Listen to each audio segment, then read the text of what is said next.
GHGC 107. Ball named Melvin. Bet on me. Let's go. Bet on me. I'm going over top of this. Bet on me. Bet on me.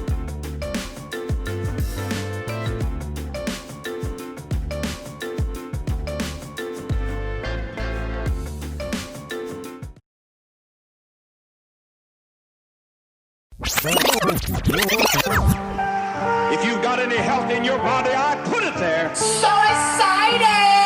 If you have life instead of death, it was I that gave it to you. This motherfucker don't miss. If you have salvation, I brought it. You can't keep getting away with it. So if I created the words, I can damn well use them. Finish him. Hip-hop's favorite late night show. I love the game. I love the hustle. The Alternative with Melvin Taylor. Right here, WHCR 90.3 FM, New York. No, he's f***ing good. That motherfucker don't miss, man. If y'all are ready like I am, then let's go ahead and start the show. What up, world? It's your man Melvin Taylor, aka Melvin Taylor II, and guess what? We are back here for another episode of The Alternative with Melvin Taylor, the 188th episode, as a matter of fact. Remember, you can find us every single Monday evening, 11:55 p.m. until 2 a.m. Eastern Standard Time at our home, WHCR 90.3 FM New York, the voice of Harlem. If not there, you can find us on our YouTube channel, TheAltWIthMel, hashtag TheAltWithMel, or on my YouTube channel, Melvin Taylor II, where we are 17,500 and more, growing strong over there. Additionally, you can find the show in its entirety on Mixcloud. That means my talking, the music, all of that on there. I know for a little while I've been telling y'all we will be back relatively soon to talk more on the show. As of late, it's been nothing but just music, and I had to take a little bit of time, man. This year has been a lot, and I needed to make sure that everything that I'm doing is not only a reflection of me and everything that I want to be as I continue on down this pathway with my career, but I also had to be sure that I was doing it for the right reasons. And now I'm so happy to be back with you all and to get back into the content game overall, man. So let me get some music for y'all real quick, and we'll be right back, and I'll talk to y'all some more. Don't go nowhere. It's The Alternative. Peace be unto you and you, chat, and you. I'm young black, holding my like. I'm young black, holding my like. Yeah. I'm America's worst nightmare. Yeah. I'm America's worst. Right. I'm taking my time. Yeah, I'm taking it there. I'm taking my time. Yeah, I'm taking it there. I'm making this bread. I ain't making it fair. Nah, I'm making this bread. I ain't making it fair. Yeah, I know I'm worth about $1 trillion. But I'll settle for $1 billion. Sprinkle it to all God's children. Yeah, a metaphor for how I'm building. You can't hold it down. Only black creative in the building right now. How absurd does that sound? Knowing that I'm great, but where's the greatest right now? Funny how this go. No longer will I tiptoe. What I say goes down just like 10 toes. We eat without utensils. You bend just like pretzels. Depending on my mood, I just might let one blow. 2020 had itself feeling up. I'm looking up to God, G, like, what's up? I'm knowing that I've sinned, is our time up. Forgive us for our sins, is our. Here's a piece for you. And you. And you too. I'm young black, holding my like. I'm young black, holding my like. We America's worst nightmare. We America's worst. Right. We taking our time, yeah, we taking it there. We taking our time, yeah, we taking it there. We making this bread, we ain't making it fair. Nah, we making this bread, we ain't making it fair. You'll be back up on your feet. Right. I'm Sonny Liston, got Ali watching over me. Alhamdulillah. Police, drugs, and crooked policies still couldn't stop the lies from honesty. Body cams, all scams come out eventually. True. Be prepared, cause when it goes down, it's reactionary. Too many niggas turn memories. I want us all to thrive. Solidarity. Money got too fistful. Piggy bank gon' wiggle. Real estate is a real growth. Flow sick, I'm too ghost. Don't overload or overdose. We need you here like cornrows. Death row can't hold you. Your DNA's unstoppable. Child. The government must got us all up. Never have I seen us all fed up. We knowing that you sending your time's up. We know that you sending your peace be unto you. And you chat. The Alternative with Melvin Taylor.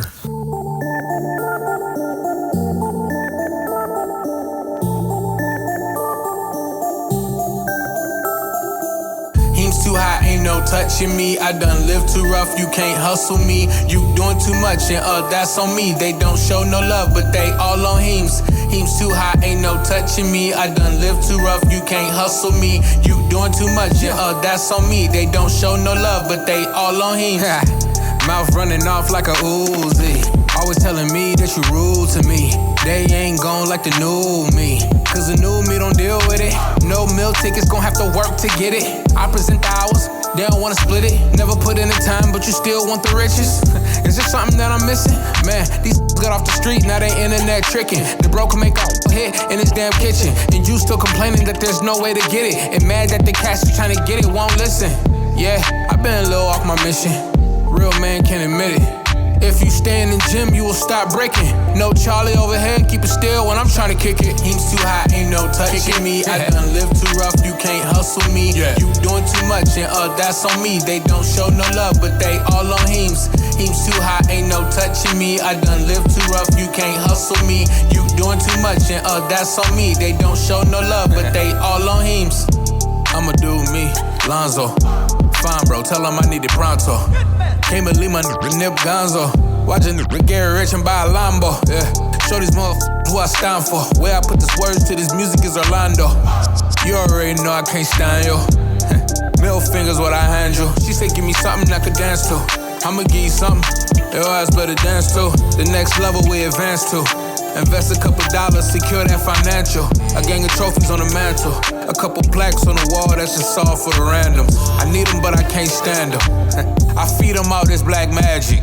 Yeah, he's too high, ain't no touching me. I done live too rough, you can't hustle me. You doing too much and that's on me. They don't show no love, but they all on Heems.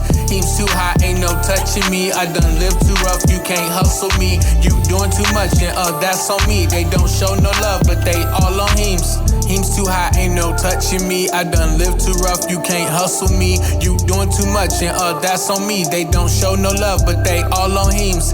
Heems too high, ain't no touching me. I done live too rough, you can't hustle me. You doing too much and that's on me. They don't show no love, but they all on Heems.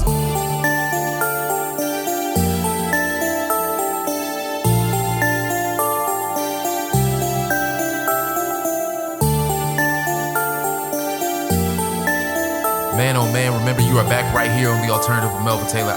Remember you can find us every single Monday night, 11:55 p.m.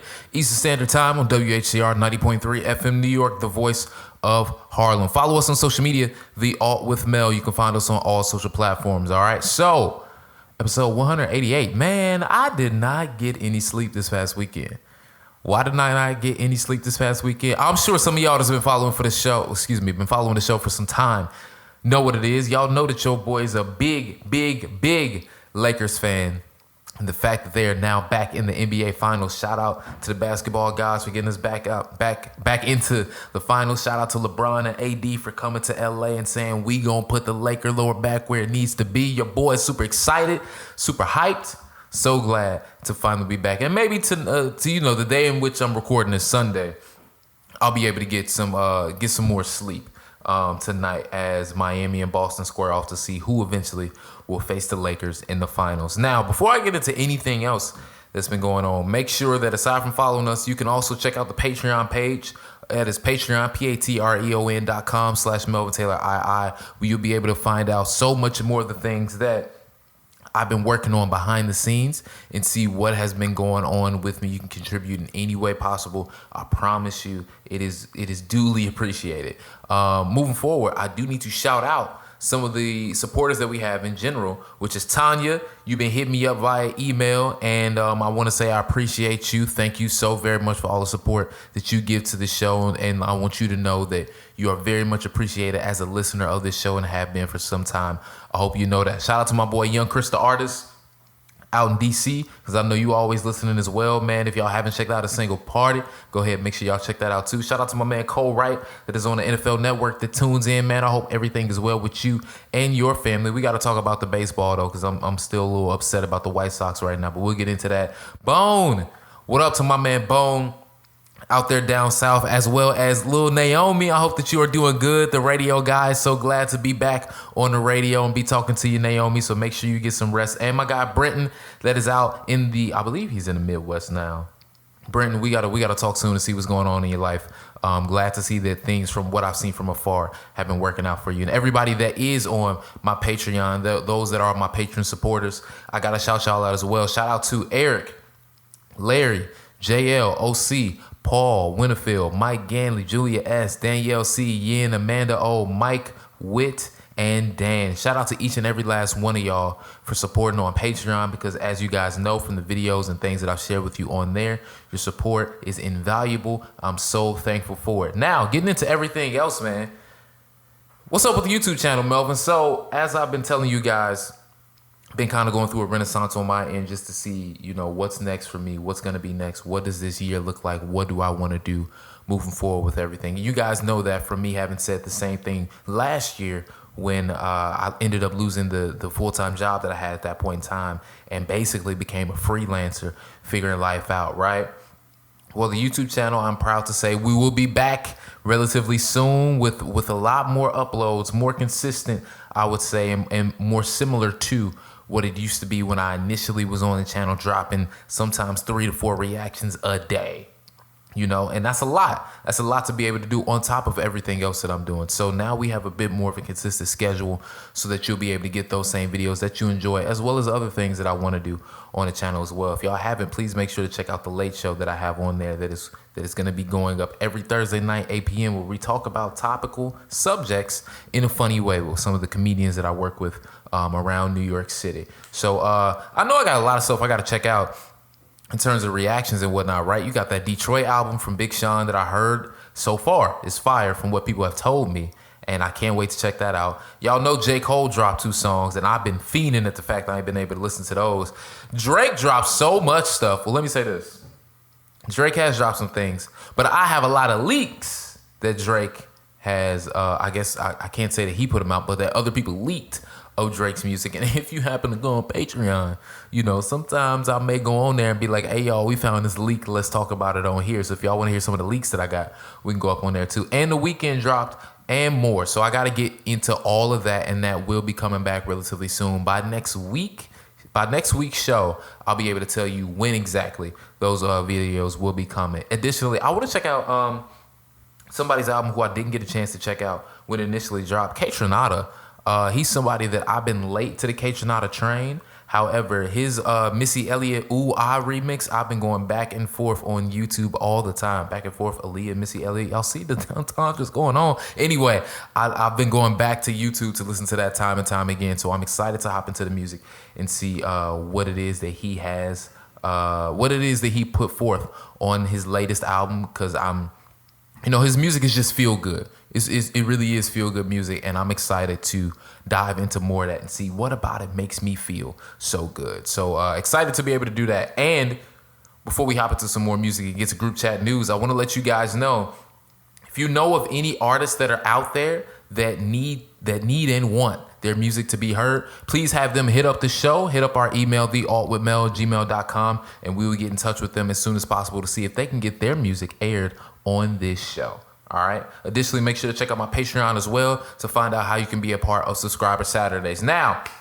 before we go into some more music, Just got to let you guys know I got a cool interview about the Lakers with my man Vinay from Lakers Twitter. That's going to be coming up for you guys in group chat news. We also got to talk about Vin Diesel got some music that's out, the California wildfires. Hey, I got some podcast news for y'all. And then, of course, we got to see why Tory Lanez is tripping, especially after all the Breonna Taylor news that's been going on. Don't go nowhere. It's The Alternative with Melvin Taylor right here on WHCR 90.3 FM New York. It's about positive vibe, positive mood. Do what you do. Never had a love like this. You know, she be helping me grind all the time. She be helping me grow. You know, God love me a lot to give me love like this. You know, she be taking the time with my mind. She be helping me grow. You know, God love me a lot to give me love like this. Let me introduce myself, I'm Mr. Nasty. Like doing them things in the backseat. She down with it, but she like keeping it classy. Queen vibes, I deserve a smack on her cheeks. Big stepper like B54. Yeah, they haters, but we all know she my sunshine in the rain. She my healer when I feel the pain. Parked up on that lover lane. Keep bothering me. Shoot fly bothering me. Gotta keep my mind right, keep my bread tight. Niggas talking on them sublines in the net type lie. Do better cause she knew better. Tell me what it is and what it ought to be. I can see it clear like a prophecy. Never had a love like this. You know, she be helping me grind all the time. She be helping me grow. You know, God love me a lot to give me love like this. You know, she be taking the time with my mind. She be helping me grow. You know, God love me a lot to give me love like this. Jill Scott vibes, everything golden, everything potent. Excuse my boasting, I apologize. I ain't think it was wrong to shine light on a chick. I call my ride or die. Keep bothering me. Shoot fly bothering me. Gotta keep my mind right, get my bread tight. Talking on them sublines in the net type lie. Trying to hit these coastlines, take a plane trip overseas, hit a buck on the Audubon. Yeah, we disagree at times, but keep in mind, we gon' shine, cause the love's strong. Told her keep following me. Told her keep grinding with me. Told her she the type that I pray for, thank God. Never had a love like this. You know, she be helping me grind all the time. She be helping me grow. You know, God love me a lot to give me love like this.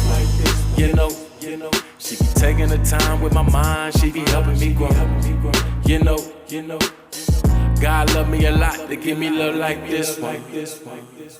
What up, guys? We are back. Remember, you're tuned into The Alternative with Melvin Taylor right here on WHCR 90.3 FM New York, the voice of Harlem. You can find us here every single Monday night, 11:55 p.m. until 2 a.m.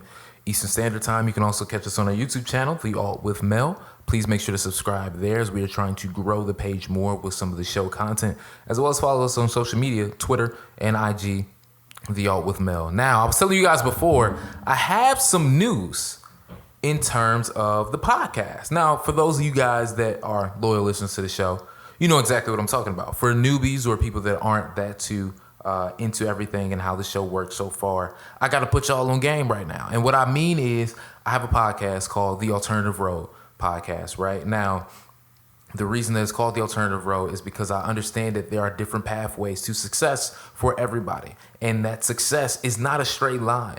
You know, it's kind of like when you're driving, taking a trip somewhere, you got to take a detour, you got to take an alternate route to be able to get there. This is the alternative road down the pathway to be able to find your dreams and achieve success for you. On the podcast, I speak with different people whose careers and whose versions of success I admire as to how they got there. I want to know the ins and outs of what they needed to do step by step to be able to get to that point in time in their life, right? So that's my podcast. You can find that, The Alternative Road Podcast, on everywhere where podcasts are. I'm going to tell you right now, primarily, I'm going to push you to Spotify and Apple Podcasts because that's where some of the heavy hitters are. But you can find it everywhere where podcasts are, right? So the reason that it's such a big thing right now is because podcast got its first official sponsorship. Yes, we got our first official sponsorship. I'm going to see if I can get some, let me throw some clapping on underneath this or something because it's incredible and I'm so happy that we're here at this point. So we're going to be working with DistroKid to give anybody that clicks on the link that we have in the podcast details, 30% off their first year of DistroKid. DistroKid, for those of you out there who are music heads, y'all know what I'm talking about, similar to TuneCore, right? But on for people that are not musically inclined, it is a way to be able to help artists get their music onto iTunes, Spotify, Tidal, Apple Music, so on and so forth. And with DistroKid, not only do they help you to retain some more of the money, but they also help you to get your lyrics up on Instagram. So if you want to know more about that, distrokid.com/VIP/TheAltWIthMel, or just go listen to the podcast. Click the link that's in the bio right there, so that way you'll be able to find more information. So that is that news right there. Now, let's go ahead and get to group chat news. All right. So ladies and gentlemen, you are tuned into group chat news. These are some of the things that I may kick around with some of my friends in the group chat just to see what's happening. And some of these topics will be big, right? But some of them are not so big as well. And I mostly say that because a lot of the big things that I want to talk to you guys about is going to be for later with Say It With Your Chest in that segment. So right now, group chat news. First thing I want to talk about, my Lakers. Boy, was I excited. I was so very much excited because LeBron showed us why he is still the best player in the world and arguably the greatest player of all time. I understand, from what everybody has said that, hey, he'll never be able to take over MJ's reign as the GOAT, right? But I will say, and as I have consistently said, I believe that LeBron is the best player we've ever seen play basketball. I think Michael Jordan is the greatest player we've ever seen play basketball. And Kobe B. Bryant will always be my favorite, and I will take him over either of them. That's the way I have it. That's the way in which it always will be. Nonetheless, speaking about how well LeBron James has played and how Anthony Davis playing through that ankle injury, right? Helping to keep things together on the defensive end and be that offensive needle when we need it the most to help move us a little bit further, right? I was able to speak with my man Vinay from Lakers Twitter. If any of you guys know, if anybody is on Twitter, right, and you know that, when Laker Hive, when we come out, man, we don't be playing around. We won't play no games. We come through. We come as a squad. We come as a mob. We come as a gang almost. And we are ready and prepared for war at all points in time. And don't let us have receipts because we ain't never going to let you live it down, right? My man Vinay is a big proponent of Lakers Twitter. And I was able to speak with him about some of his thoughts on what happened in the game, Game 5, as the Lakers were able to close it out, as well as their season overall and what he believes would be the better matchup for the Lakers in the finals. So I'm going to play a little bit of that for you guys right now. And if you want the full interview in its entirety, please make sure to go check us out on SoundCloud. I said SoundCloud. Wow, guys. I'm over here thinking of all the distribution platforms for music. Excuse me. Check us out on YouTube, TheAltWIthMel. It is on our YouTube channel. It is also going to be on our Mixcloud, and it might be on iTunes and Spotify by the time this episode is up. So just go check us out on all our normal platforms so that way you can hear this in its entirety. Let's get right into it. The Alternative with Melvin Taylor. What up, world? It is your man, Melvin Taylor, a.k.a. Melvin Taylor.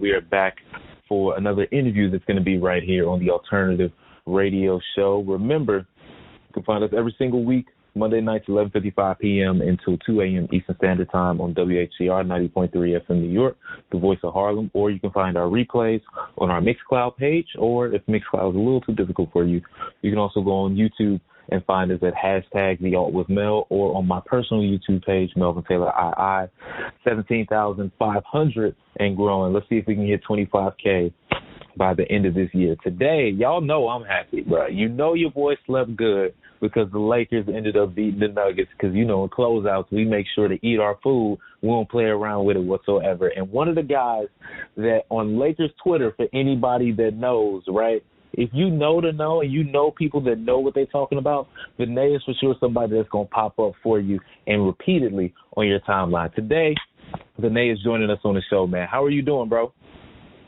How are you doing, Melvin? I am very happy, honored, humbled to be part of your radio show with all the folks in New York that are going to be listening in. And just like you, I slept great last night because the Lakers won. And we're going to the finals after 10 years.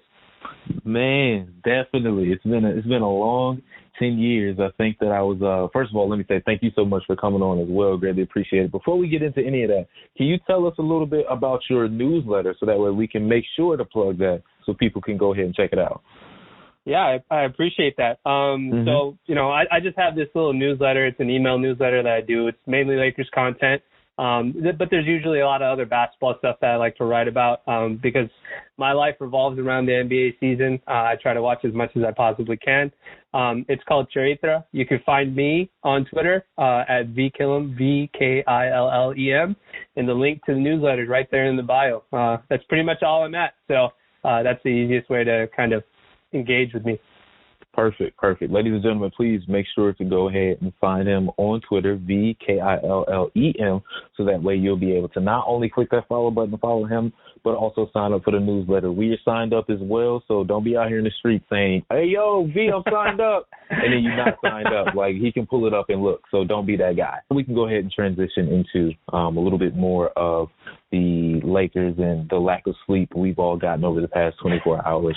I would love to ask you first, what were your thoughts on the game overall? Because it seemed for a little bit that it could kind of go either way, and maybe that AD three-pointer to end the third going into the fourth might have been what helped to push the team over the edge. But while I've got my own theories, I would love to hear yours. Yeah, I thought that game was probably the best outside of, if we don't include the blowout in game one, I thought that was probably the best Braun game of the series just because of how he was playing. We know that he can get to the rim. We know the theme of the entire game 2, 3, and 4 was the refs, LeBron not getting calls or these guys getting calls and other guys not getting calls. And especially after game 4, there's a lot of complaining about the refereeing. But I thought yesterday there was an excellent – it was really what I thought Braun would be. Very methodical, very surgical. He wasn't getting sped up. He wasn't rushing his layups. It felt like he was really picking apart the Denver defense. And I had credit to Denver, man, that unlike, maybe the Rockets or the Blazers, they don't give up. And it really did look like Jamal was playing a little hampered. He played like 45 minutes in like games 2, 3, and 4. And it's only a day rest. If you've ever played basketball, like 45 minutes of in-game time is like 2.5 hours of basketball, 3 hours of basketball, if you include like the warm-up and stuff like that. And that's a lot of basketball to play every other day. And, I thought it caught up to him. But I thought they did a really, really good job battling back in that third quarter. And that's really been the story of their season. They always battle back. But I was very, very glad that AD hit that 3 to close that third because I thought the Lakers were losing a lot of that momentum that they probably built in the first half. And the moment he hit that 3, I was like, all right, feels like the energy and the body language from the team is changing a little bit, and maybe they'll come out a little bit more sharp. And, I mean, what more can you say? That fourth quarter in a closeout game, LeBron James was sensational. He had been – I thought maybe games 3 and 4, he had been a little, like, hesitant with his jump shot, a little hesitant going to the rim. And that's going to happen when you play against a zone defense. It changes the way that you have to play offense. You got to think of like 5 different rotations before they actually happen. And I don't even know how to explain what he was doing, but the way he was getting to his spots and the way that he was shooting the ball, kind of with the confidence he was shooting with, it was unbelievable. And he wasn't getting calls. Okay, like I know TNT did a really, really good job making sure not to replay any of those drives that he was getting fouled on because you saw it too then. Yeah. So because I was like, all right, we're not going to show a replay of that, right? And so they only showed it like once, I think, on like one of the Michael Porter Jr.'s fouls on LeBron, but that went uncalled. But he took what they were giving him. They wanted to take away the paint. He started hitting mid-range shots. They started pressing up on him. He drove by him for layups. So, he was great. The Lakers did a great job attacking Jokic and keeping him in foul trouble. That's been like the theme of those past 3 games. Ever since they put Dwight in the game or started Dwight, the Lakers just keep attacking him and attacking Jokic. And the same thing that the Clippers didn't do in the previous round, which is go to the paint and go to the rim, is the thing that the Lakers, they stayed disciplined and kept doing that. So it's a closeout game. I expect the best version of Braun because he kind of lives for these sort of moments. And I can't say anything else, man. He's the leader that Laker fans have been expecting to see. And, you know, sometimes he may have up and down games, but, you know, that's why we got Anthony Davis. And, you know, Davis has had the game winner in game 2, and he's had some really high scoring games. But this is the way basketball works. I think we've been spoiled, or the NBA audience thinks that everything's supposed to be a blowout. But sometimes these games are, you know, you got to grind them out. And that's exactly what the Lakers did. Yeah. Yeah, they you know, Denver is a team that I, you know, not even tip my hat. I like take it all the way off, put it on my shoulder, and just like put it underneath my arm and clap for them because they fought this entire series. Yeah, I did not expect Murray to be as good as he was, but then seeing how he was sort of, him and Jokic were kind of torching the Clippers, I definitely did not take them for granted. Because I just thought to myself, I was just like, look, man, these they're young guys, and if there's any rule with young guys, like they're playing with house money, and when young guys play with house money, they're not afraid to do anything. And I mean, Murray was incredible. I mean, I know he was this closeout game, he didn't play too well, but like game 4, he was hitting some ridiculous shots, and I was just like, dude, the Lakers are playing amazing defense. Green is forcing him to take shots off of his wrong foot, wrong hand, and he's just making them. And I was just not to cut you off, you know who he reminded me of? He reminded me a lot of Kobe in the sense of how there's no way in hell this shot is going in. But for some strange reason, you just, you know, I'm falling to the left side, left-handed, away from the basket, in. And I'm just thinking about, man, is this how every other team felt when Kobe would do this over the years? Like, I get it now. This just sucks to watch. And it's you know, it wasn't like he was trying to hunt mismatches. He was going right at Green. He was going right at Pope. Obviously, it slowed down for him once Braun was on him. But I agree with you. There was a shade of that, like, just I'm going to get this shot off no matter what, and, you know, I'm going to take the best possible attempt. And he just kept making them. And I want to say in, like, yesterday's game, he's going to start doing this, and, you know, they may come back. He hit, like, 2 really tough, like, flat-footed, pull-up, mid-range jumpers. Now, as we talk about moving forward and we go into who's going to come out the Eastern Conference, you know, I love saying this because I remember the day that KD and Kyrie signed to come to Brooklyn, right? I remember the entire time that the Lakers were waiting on Kawhi. There was one player before they signed that I said, please, I understand how good Kawhi is, but don't worry about him. Go after this guy. Because if you get this guy, I promise you everything is going to work out. Because he has that I'm bringing my lunch pail mentality that will fit so well with what AD and LeBron are putting together. And now he's just succeeding out there in Miami. And I'm like, well, looks like we might have a chance to play against them in the finals. We'll see how it goes. But that's if they can handle business, because Boston is starting to pull things together and see if they can extend this to a Game 7 with Game 6, which is going to happen tonight at the day of this recording. So I would love to ask you, one, who do you think is going to ultimately pull this out? And who do you think is the better matchup for the Lakers overall? Because we know that obviously it would be nice to play against Boston for, you know, legacy, rings, Boston, LA rivalry, right? But I personally would enjoy seeing LeBron beat Pat Riley for another ring. Like, I kind of would be happy about that. Or beat Pat Riley for a ring. But yeah. So I was gonna say a lot of the Braun folk on Twitter have been DMing me, telling me that the Lakers that they got the feeling that like Braun's got some unfinished business with Pat Riley, you know, after his departure from Miami and stuff like that. Granted, he did win a championship in Cleveland, but you know, sticking it to Pat directly, it's funny because obviously, you know, Pat was a Laker great himself, so it's kind of, like I said, the whole cosmicness of all of this and like how everything's coming full circle, it's just really funny. It cracks me up. But you know, just kind of looking forward, you know, I think Miami and Boston are really matched to each other, but they just they come about it in different ways. So, you know, this is kind of similar to what we've seen with the Lakers too, to some degree. If you remember, all season long, the team that was supposed to be like the Lakers' number one, we're not going to let you win the championship. If you can't beat us, you're not going to win the championship, was the Clippers. And one of the things that people used to always do with comparing the Lakers to the Clippers is that they would take all the players on the Clippers and they'd like basically imagine putting them on a list. And then they would take all the Laker players and they put them on a list. And then they would try to combine that list together. And basically what folks would say is, well, even if the Lakers have the best two players between these two teams, or like two of the top three guys between these two teams, when you combine them, the Clippers have like the next like 6 or 7 guys before you get to the Laker name. And that was usually the sentiment that people had when it came to which team is better, which team isn't.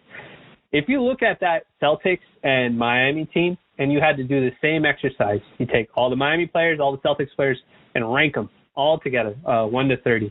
You probably have a lot more Celtics guys in like the top 10 than you probably do Miami guys.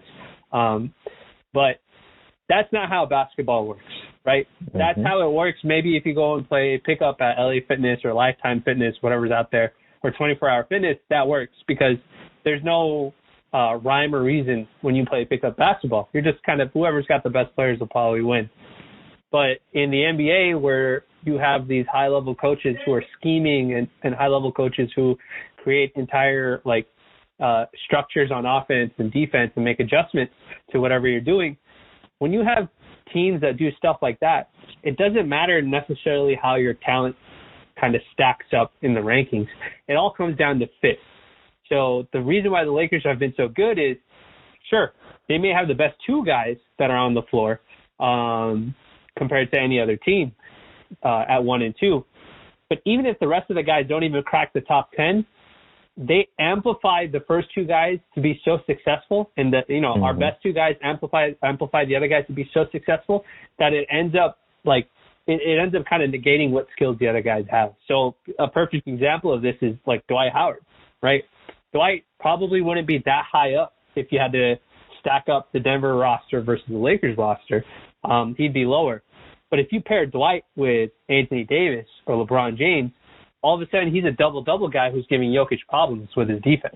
And that's how the game works. And I think it's the same thing with Miami and Boston. Miami schematically, because they have a great coach in Eric Spoelstra, is able to stay in these games. All of these games have basically been dogfights between both teams. And, Miami's won the ones, most of them, 3 out of the 6 they played so far, or the 5 they played so far. And but the difference between those 2 teams is very slim. And I think what happened in the last game was Jason Tatum just rose above everybody else. All the schemes and the defensive schemes and offensive schemes that everybody had, Jason Tatum just had a huge third quarter and he won it. So I think these teams are really close. I think that Miami should win this just because they've got like the defensive bodies and stuff like that when it comes to kind of figuring these things out. And it took a really, really explosive game from one of the Boston players to sort of win it. But at the same time, the margins are so close between the 2 teams. I also wouldn't be surprised if Boston makes a comeback on them. And that's just kind of the way it goes, man. Like you look at the closeout game the Lakers have. If LeBron doesn't hit all those shots, or if he's not as great as he was, maybe Denver pushes us to a game 6, and maybe then pushes us to a game 7. That's how slim the margins are. This is conference finals basketball. So if I had to take a guess, I would guess that Miami closes them out just because. I don't know. I think Spoelstra's a really good coach, and they'll figure out what things that they need to fix in order to be better. But if you asked me to put money on it, I don't think I would put money on it because it just depends. Boston's got a bunch of guys that can make shots in a pinch and can play isolation and stuff like that. So and to answer your other question, like which matchup is better? They both pose different. There's pros and cons to playing both. Boston's got a bunch of like individual guys with Jaylen Brown, Kemba, and obviously Jason Tatum. Individual guys that can score that aren't like role players. They're similar to like the Kawhi and Paul George combo.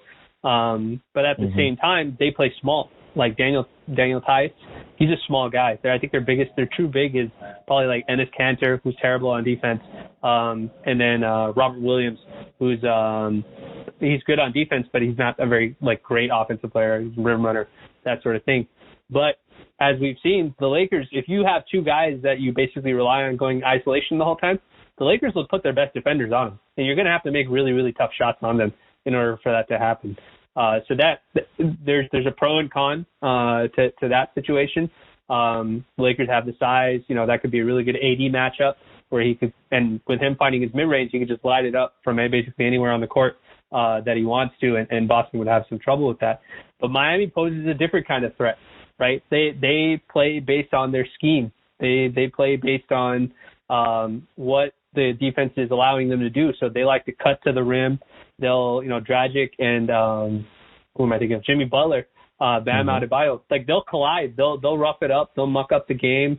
It's a battle in the trenches with that team, and they're a really, really good defensive team, and they have probably one of the smartest coaches in the league. So, but at the same time, they're not a great offensive team.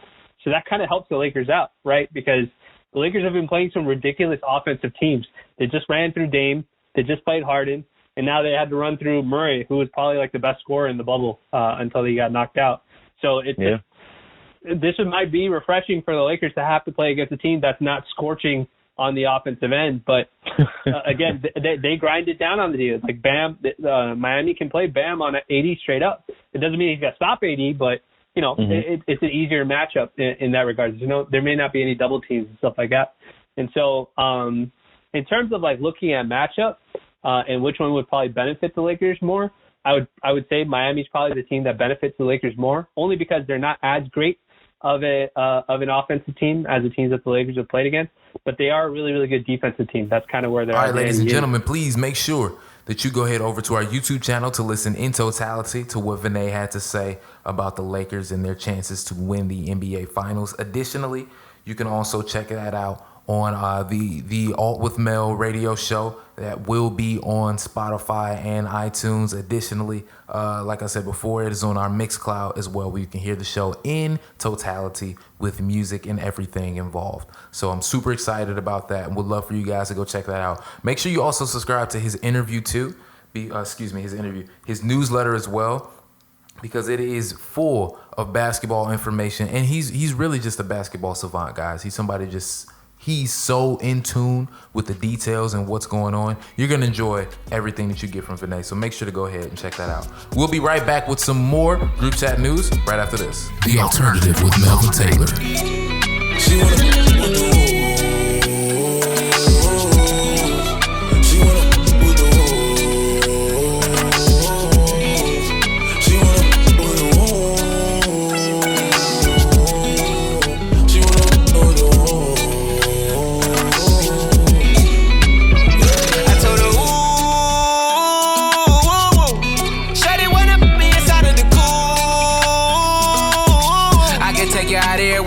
Jet fare, Versace hotel with Versace roll.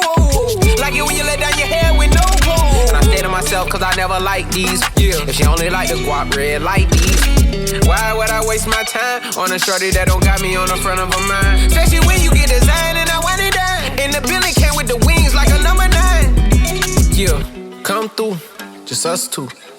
I like it cause you cut how I'm cut too. Come through, just us two. I like it cause you cut how I'm cut too. Hey, she wanna with the woo, woo. She wanna with the woo. She wanna with the woo. She wanna with the woo. That's my kind of. She be saying some like when you gon' fly me in private so I can land on that. She said tricks for kids. She don't fall for the tricks. She can handle her own. She just wants some. Got that big Birkin bag worth 5-6 figures. You might be out your league. Can you buy that? I pull up on the top, going on the throne. I'm the dawn. You can fuck around if you want. Out in Bali, big swing, big dress, big make a big mess. Before we done, she asked what we gonna do it next. So what if the seats in the jet? She like all that gangsta. Top down, riding round with the blick. Who you with? Whoa. She like all that gangsta. I said she like all that gangsta. She wanna with the woo. She wanna with the woo. She wanna with the woo. She wanna with the woo. Let me take you to the candy shop. Candy shop. Show you all I got. I put diamonds on your chain. To match your diamond ring. I'm on a tune. Woo. Hate or the love, it's me and you. Let's turn her into something she love. Woo. Them who gon' pull triggers. I was fine when I met you. Then I you. Then I left you. Cause your feel the same.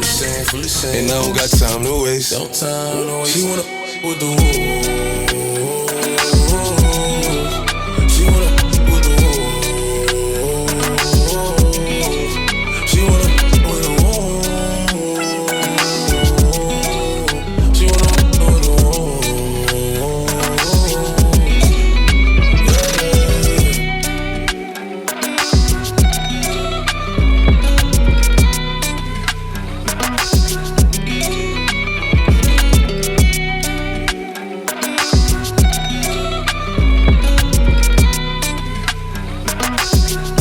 You are tuned into the Alternative Radio Show with your man Melvin Taylor, right here on WHR 90.3 FM New York, the voice of Harlem. You can find us here every single Monday night, 11:55 p.m. until 2 a.m. Eastern Standard Time.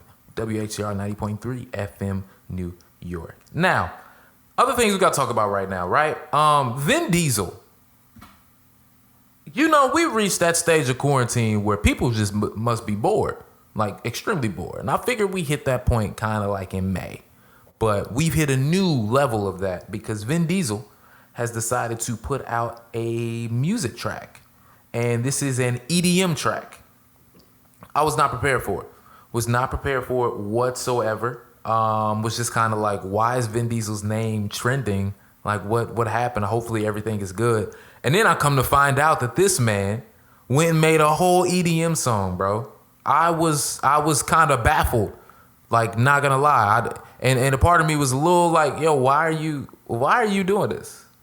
Like, don't you do enough with Fast and Furious right now? Like, what's happening? But at the same time, somebody can say that about me, would be like, why do you have a podcast? Ain't you doing enough? Why you got a radio show? Why you doing sketch comedy? Like, why you doing a TV show? Like, why you doing acting? Like, don't you have enough with just your YouTube channel? And I was like, you know what? Fair point. Let me not be like that to Vin Diesel, because I would hate for anybody to box me in. So I don't want to do that to him. So I gave it a fair shot. Like, I listened to the song. And you know what? Honestly, the next time I DJ, I'm throwing that track in. You heard it here first. The next time that I DJ, I'm throwing that track into my set. I'm super excited about it. The reason I'm super excited about it is because it's just a fun, upbeat track that he's like, yo, y'all know my voice, man. Like, I'm not trying to do nothing too extra. I'm just having fun with it. And the fact that he can have fun with it, and the fact that in general, somebody like him that literally has any and everything at his beck and call, right? He's a Hollywood superstar. The fact that he's like, I just want to do something to have fun with it and can put it out and it receives semi-decent reception. Why not, bro? Why not? More artists should do it. I'm not saying that he's going to turn into Donald Glover overnight. You know, he ain't gonna be Jamie Foxx tomorrow. He ain't gonna be Will Smith tomorrow, you know? But have fun with it. You could be Jeremy Renner. Why do I say Jeremy Renner? Because in case you have not heard Jeremy Renner's song, Heaven Don't Have a Name, probably one of my favorite rock songs. Not even gonna lie to you, bro. Not even gonna lie to you. Like, Heaven Don't Have a Name is so good. It's so, like, I'll just be walking randomly and it'll come on shuffle and I'm like, you know what? You're right.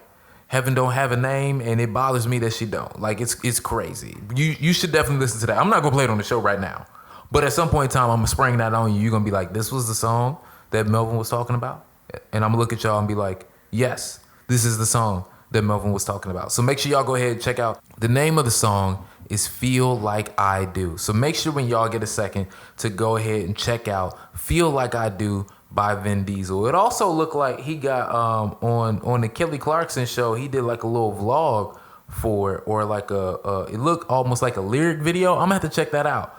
But you know, Vin Diesel gonna go into doing pop EDM records. I mean, hey, you can't tell me I ain't got a shot. I told y'all well, I haven't told y'all officially, but let me say this, there's a certain mark that when I hit that on YouTube, expect a mixtape. Expect it. It's gonna happen.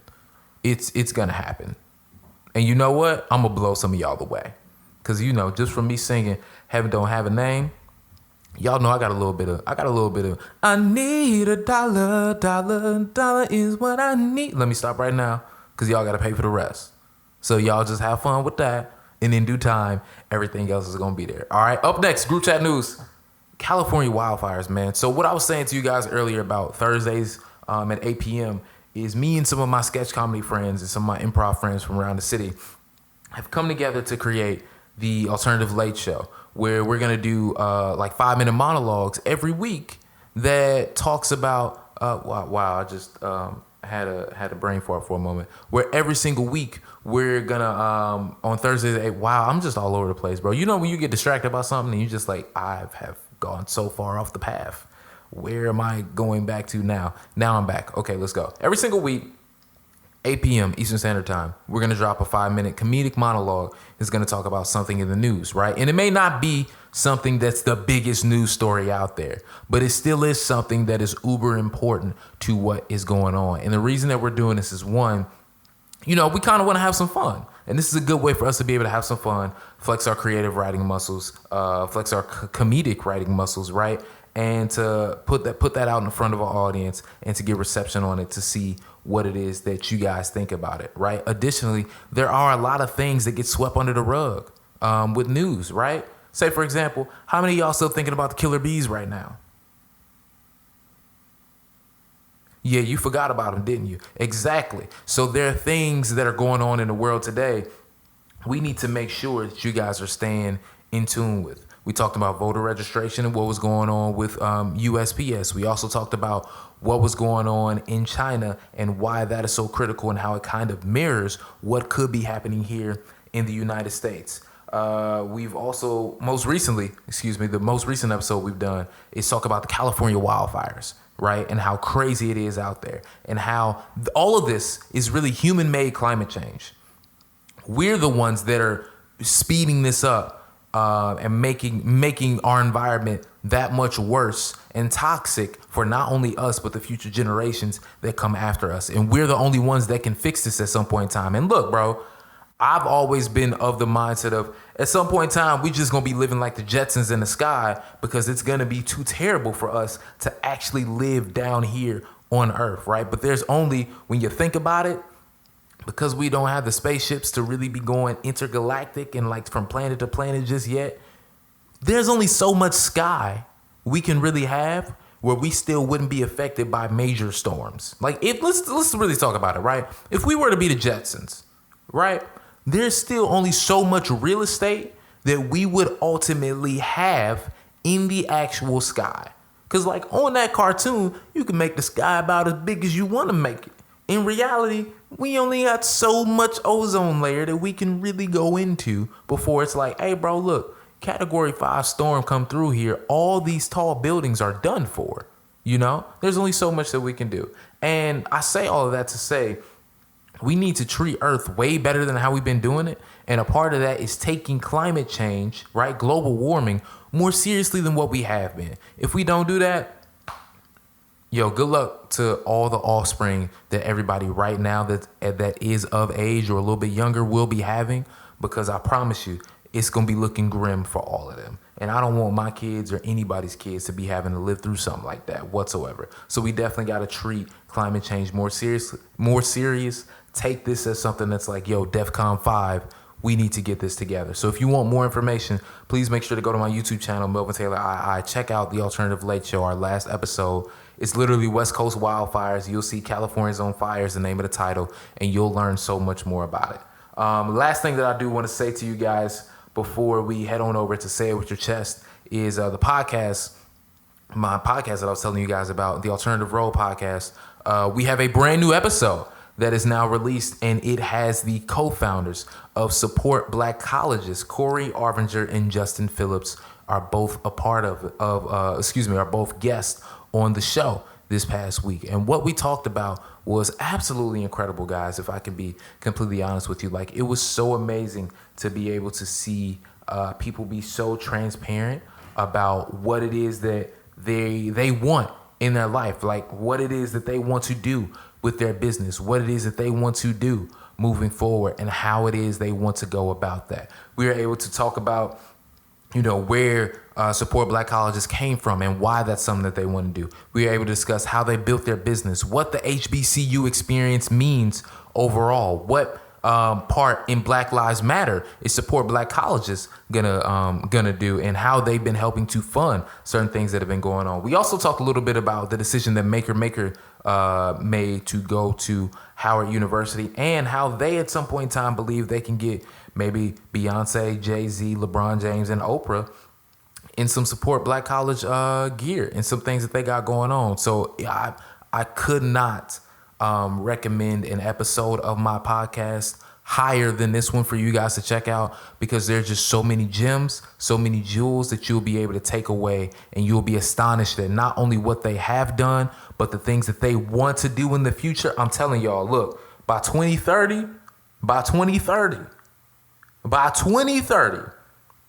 they're going to be legit. They're going to be legit. All right, that's all I got for y'all right now. Let's go ahead and hop into some music before we get to say it with your chest. Y'all know we got to talk about the whole Breonna Taylor situation and how all of that pertains to what idiotic things Tory Lanez did this past week. The alternative of Melvin Taylor, don't go nowhere.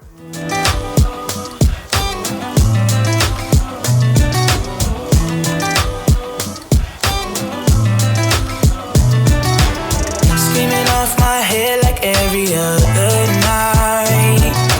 You do that on purpose, baby, I know why. I get on your nerves, where you been on mine. If you got no respect, I'll put that in check. We know how this ends. I stay driving you crazy.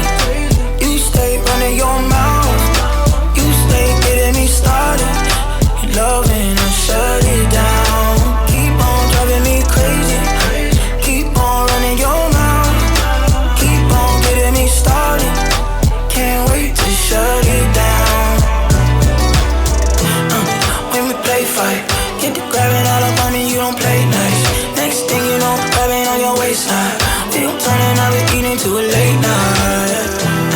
When we play fight, I'ma eat it like I don't know what it tastes like. Round 4, next round, let you take 5. Round, keep going to the daylight. Play fight, play fight, play fight, play fight, play fight. You really trying me lately. Talking out your neck to me, are you crazy? I can be aggressive, say the word, oh yeah. I did you a best to give you what you deserve.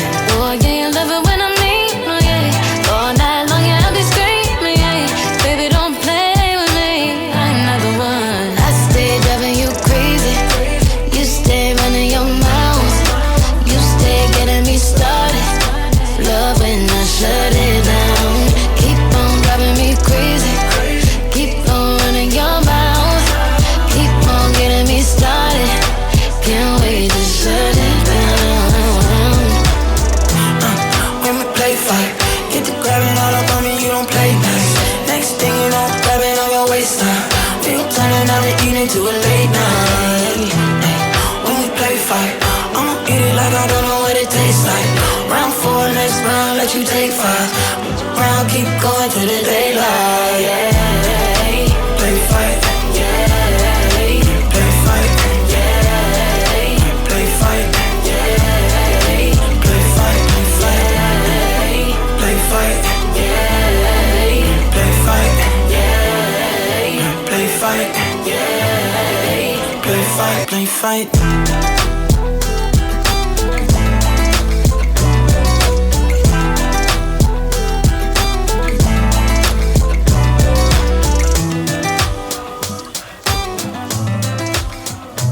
Back, ladies and gentlemen. Remember, you are tuned in to the alternative of Melvin Taylor right here, WHCR 90.3 FM New York, the voice of Harlem, or you may be listening to us on YouTube, the Alt with Mel YouTube channel, Alt with Mel radio show, or my own personal YouTube channel, Melvin Taylor If you're not listening there, that means you either listening to us on our Mixcloud page, mixcloud.com/the Alt with Mel, or you may be listening on iTunes or Spotify. And if you are, I gotta say I greatly appreciate you. Make sure on any platform that you're listening to this show on, you subscribe, because we greatly appreciate it. And if you're listening to this live on the radio, I just want you to know I love you. I appreciate you. Thank you so much for tuning in to this show, because it means the world to me and it helps me so very much in everything that I want to do in my life. Your support is always valued. It is never looked at nonchalantly. I just want you to know that. Additionally, if you could subscribe on any of the platforms where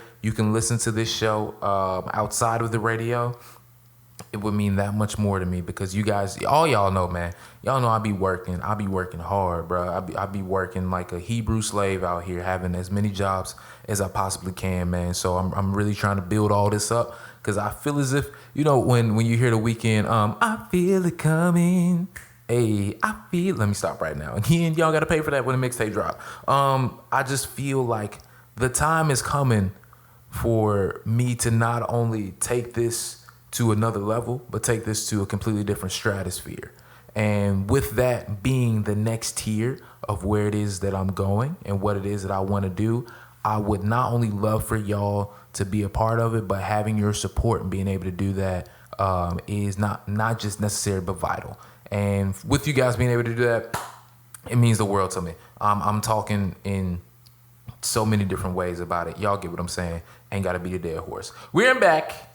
Say it with your chest. Y'all know what it is. So say it with your chest for anybody that don't know. For all y'all that do know, appreciate you. For anybody that don't know, basically like a saying that I heard a lot growing up, right? It was whenever you really had something to say, speak up. Say it with your chest. Like get it out. Say whatever it is that you need to say. And the two things that I want to talk to you guys about today in my Say It With Your Chest segment is Breonna Taylor and Tory Lanez and how they both correlate with each other. Now, for those of you that have not been paying attention over the past week, obviously we now know that the grand jury indicted a former police officer this past Wednesday for wanton endangerment for his actions during the raid, which ultimately led to Breonna Taylor's death, right? And per the New York Times, in an article that I was researching and reading to make sure that I was as up to date as possible on all of this, right? No charges were announced against the other two officers who fired shots, and none were charged for causing Breonna Taylor's death. Let me make sure y'all hear that again. The grand jury indicted the former Louisville police officer for wanton endangerment, Brent Hackinson, right? However, nobody was charged for Breonna Taylor's death, right? I'm gonna get to my points a little bit more. We get into it, but first, let me make sure I talk to y'all all the way through this, and then we'll keep going. Okay? So Brent Hackinson, who was the detective at the time, right, fired into the sliding glass patio door and window of Miss Breonna Taylor's apartment, both of which were covered with blinds. That is in violation of department policy, and that requires the officers to have a line of sight. So, meaning you can't just go in there being Rambo, right? You can't go in there being John Wick. This ain't Grand Theft Auto. This ain't San Andreas. This ain't Grand Theft Auto. This ain't Saints Row. You can't just go in there shooting or being on the outside all willy-nilly. You have to at least see what's going on, right? But what bothers me, and I'm not going to get all the way into my point yet, but what bothers me is that none of them were charged for her death. Can we just let that sink in for a second? None of them were charged for her death. And with that being said, right, ultimately, this month, Louisville officials agreed to pay $12 million to settle a wrongful death lawsuit brought by Breonna's mother and to institute reforms aimed at preventing future deaths by officers. Say, for example, there's now I believe it's the no-knock law that is going on I believe it is in Louisville for sure. I have to double check to ensure that it's a Kentucky-wide, statewide thing, right? But I know that it is in Louisville for sure. Now,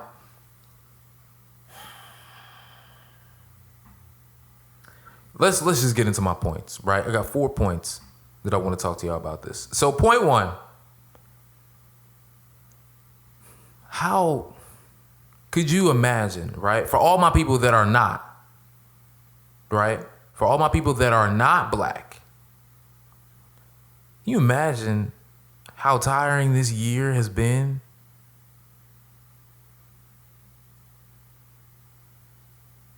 Just how backbreaking this year has been. We've literally had video of people dying on camera, and it's still not enough. You have police officers that are just shooting into apartments. That's not enough for justice. You got guys that are just going on jogs. They're being murdered. We're out here protesting the fact that we're being killed at a higher rate, and people are saying, nah, it's not true. You know how tiring that is on a day-to-day basis? Part of the reason why I had to take a bit of a break from everything, because man, let me be honest with y'all, man. There are times when you gonna sit there and say, bro, look, I'm sure that new song that came out slap. I'm sure it's hard. But dealing with life right now is a little bit harder, and the joy I get from listening to that song is not gonna fill the void that I have of having to carry this on a day-to-day basis, of having to put on a face to go out into the world to say I'm okay, when in reality you're not, or have to deal with that in your own home on a day-to-day basis in the middle of a pandemic, right? We weren't even into the full third quarter yet. I don't even think it was halftime yet until racism was like, no, we need to start our show a little bit early during this pandemic. It's just so tiring, y'all. It is so tiring that you always have to, there's always something, right? It can never just be, yo, that's messed up. That shouldn't have happened. End of story. There always has to be an if, and, or but. So make sure you checking on your people that mentally they're okay. Because I know as soon as your mental gets thrown off, your physical, your emotional, all of that is going to go haywire. So please make sure that if you're not black, you're checking on your black friends. Because we tired of carrying all this stuff. It's not enough that, we still have to deal with genetic traumas from slavery. You do know that trauma is something that can be passed down genetically, right? That there's just now research about that being brought to light. And having to relive this over and over and over again on social media, that's not normal. Nothing that we're living in right now is normal. On top of the fact that you're constantly seeing someone that looks like you die on social media. It's not healthy, guys. It can drive you crazy. So please make sure you're checking on your people. My second point, the rumors that are surrounding everything that is going on with this case. Like, I know, right? I just know from being on NBA Twitter, right? And just being on Twitter in general with my timeline and how it looks. There's sometimes when there's sometimes when jokes, okay, cool. There are other times where it's like, you're going a little too far. There's sometimes where you're just completely missing a mark, right? A lot of the stuff that's coming out about this Breonna Taylor situation is completely missing a mark. Because a lot of people are coming up with rumors that are not necessarily true. Shout out to the Washington Post, as they have a great article that literally goes through each and every major rumor that I've heard about Breonna Taylor and debunks it. The main one that I want to speak to y'all about today and bring some more attention to for you to go and do even more research about, right, is the rumors around her being a drug smuggler for her boyfriend. It's not true. Her current boyfriend, the boyfriend that was in the home with her, right, the one that shot at the police, is not a drug dealer. I'm going to get to why he shot at the police in a little bit. But he was not a drug dealer. Okay? Her ex-boyfriend was someone that did deal drugs at some point in time. Not her current boyfriend. And her ex-boyfriend has also repeatedly said Breonna has never had involvement in it. Never would he do that. That even when in the same car that people are talking about, that Breonna loaned him, rented him a car, and he used that car, and then someone ultimately died in that car. He even came out and said Breonna had no knowledge of what was going on. And he didn't even understand the full situation of the guy he let use the car and what happened with him and how all of that happened. So that's the first thing. Never said that there was any involvement with her current boyfriend doing drugs. 2, a lot of people were saying, well, the officers were justified in their shooting. I'm going to get to that in a second again. With the whole wanton endangerment thing and why this goes back to being tiring as a black person, right? Those 3 counts that they were charged for. They were charged for the bullets that went into the neighboring apartment. Not the bullets that ultimately killed Breonna. Do y'all hear what I'm saying? They received charges for the bullets that went into the apartment that was not hers, right? For basically putting other people in danger. Still looking over the fact that she died. How? How is that something that we are living with? How is that something that we're going through? How is that something that we have to deal with? How is it that she can ultimately die from this happening? But the charges come from bullets going into the other apartment. That's like if I was in school, right? And I'm a teacher and a kid is yelling too loud, and ultimately that kid gets in trouble because his yelling disturbed the people in the next classroom, not my own classroom. Like, yeah, I know I got a mess in my own classroom that I got to figure out, but you bothered everybody else in the other classroom. So that's what we're more concerned about. What? It don't make sense. It don't make sense whatsoever. So it still baffles me. And there has been a lot of, I want to say hoopla, but people kind of dismiss that at times. I will say there has been a lot of talk about what information, what evidence was given to the grand jury. Because there are some that say that they didn't get all of the evidence. That's why Breonna's representative, her family's representative, is pushing for all the evidence that was tried to be released. Because there may not have been full transparency in everything that was going on. Because there were police reports that were changed several times. Why are you changing police reports if everything that y'all putting out is supposed to be true? That means there's something that's going on that y'all not telling us about. Something I want y'all to think about. The next point that I want you guys to think about is, why did her boyfriend fire at the police? Her boyfriend fired at the police because he did not hear who was bursting into the apartment. Therefore, he fired a warning shot before the police ultimately returned fire. Now, there's people out there that will say, hey man, one of the witnesses heard police saying police. Fun police, right? And I've already identified that there's somebody who is not a part of all of this in the apartment, which is Breonna that we're talking about. Why am I bursting in guns drawn to somebody's apartment? Secondly, that same witness that everybody said, oh, they heard them say police. That was one person out of 12 witnesses. One witness out of 12 said he heard police.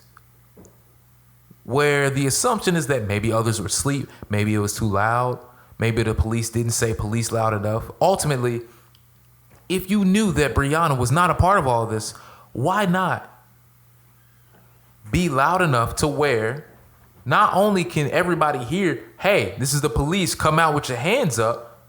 Y'all got the spotlight and all that stuff for a reason. We see it in all the movies. In some of the neighborhoods, we see the spotlights on the corner where y'all got y'all little police stands at because you're identifying that neighborhood as a little bit of a nuisance and some trouble. So what's going on? Y'all couldn't do the same thing in this situation? Why not? What's happening there? She didn't have to die, y'all. She didn't have to die. And the fact that she did, and it's just kind of being like, whatever. You know, you getting more so in trouble because you put people in the neighboring apartment in danger. That's a slap in the face to everybody. Because again, all of this is doubling down on the fact that they did their job. That's what they were supposed to do. That's how all this is turning. That's what all this is turning into. When that's not the case.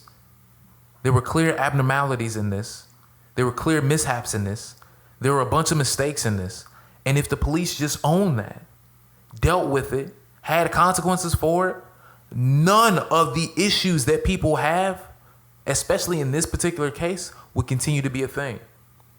But because the system will find a way to finagle every which way to come out clean, you're going to constantly have people that don't believe in anything that's going on, that won't believe in the system, that won't believe in the police, that won't trust them.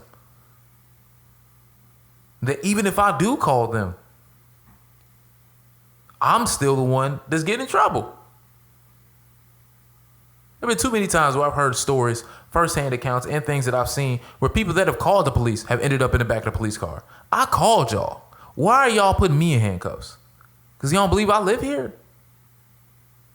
Because y'all got an inherent bias against me? That leads me further to say, I do wish that the police weren't defunded in this way, right? A lot of people, when they say defund the police, just mean overall take all the money away from them, right? And now look, you know, at some point in time, I would love to get to a point where they wouldn't be called police officers. Maybe we could have some with them being called peace officers and move in an entirely different direction than what the police have been. Because obviously when they originate as slave catchers, you have to question now today, are they or are they not doing what their original intent was, what their original purpose was? That's a conversation for another day. When I say defund the police, I mean, we don't need them to look like they got to go fight the Avengers or they go into war with Cobra against G.I. Joe. They don't need to look like that, right? But you can use some of that same money that's going to making them look like souped up warriors to instead invest into their training. So that way they can more so understand the beats that they have, understand the neighborhoods that's going on, understand the socioeconomics that are at place that are going to inherently have people distrust you, right? If you don't have that and you're just going in blind, you're mostly going off of what a superior is telling you, or the energy that you're feeling is going to be off because I can't trust you. Whereas if you can understand psychology, understand sociology, understand what's really happening in that neighborhood, you're going to have an entirely new perspective on how to do your job. You're going to do it in a way that people will be able to trust you. If you don't have that, good luck. Good luck. Next thing, last point that I have on this, last 2 points of how that ties into it is black life and black women, right? Breonna Taylor's family got $12 million for her death. So does that mean black lives are only worth $12 million in special cases? Special in quotes. Because obviously this is a special case. Because we wouldn't be talking about it if it didn't happen at this point in time and if people didn't continually push it and talk about how wrong this is. So, you know, we accidentally killed a member of your family, take this $12 million and go? Is that what's going on here? Because that's not okay. It's not okay at all. And furthermore, the way in which black women are continually disrespected is asinine. Asinine, man. It's mind-boggling how much they have to deal with, what they have to put up with, and face discrimination on two fronts, right? two fronts. I understand as a black man that we have it relatively hard. Obviously, you see what's going on in the news. You see how we're being treated in jails. You see how we're being treated in every which way. Yes, we do. You wanna know why I believe that black women have it the hardest? Like, not harder than black men, right? Not just that, but the hardest. Why? 3 reasons. 1, they're black. Automatically. Strike 1. They're women. You're a black woman. Strike 2. The third pitch that's coming, now they have to deal with everything the black man has to deal with.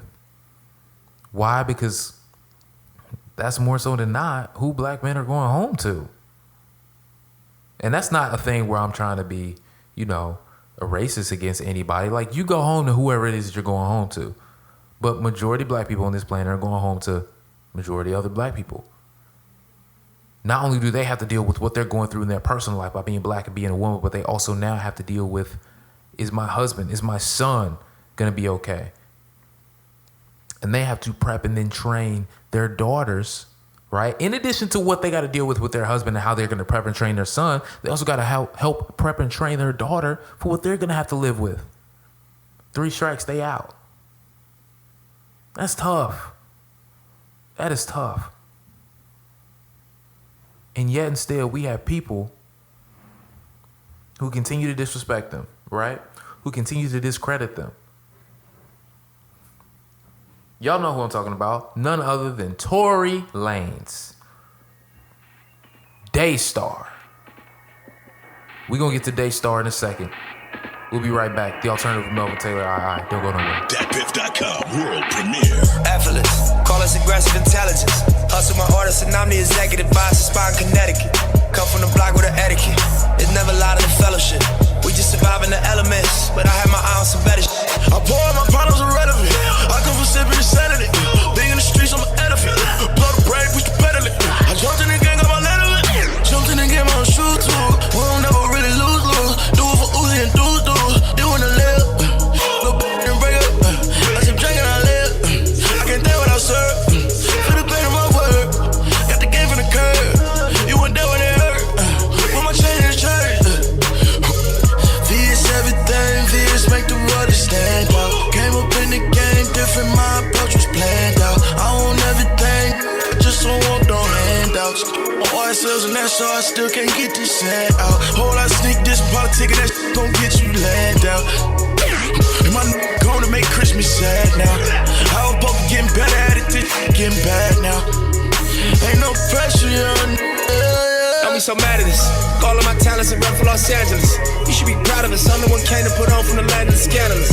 Use my advantages. I ain't get picked for this shit. I was taking a stab at it. That made me passionate. That let me know when I gas you. Handle it. In the time, you gotta murk the devil. Enterprise, you gotta work together. More Cuban links and more German pedals. Know the game, we got certain levels. Know the bosses rock certain bezels. I ain't got the time, I got a certain schedule. Gotta f*** with mama in a certain bedroom. And she a diamond, I'm the perfect pressure. They put it all on me.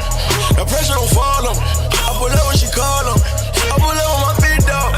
Take my watch on my wrist off. All that pain ain't gon' hit y'all. I be shaking the clip off. Sip on drink till I bleed it.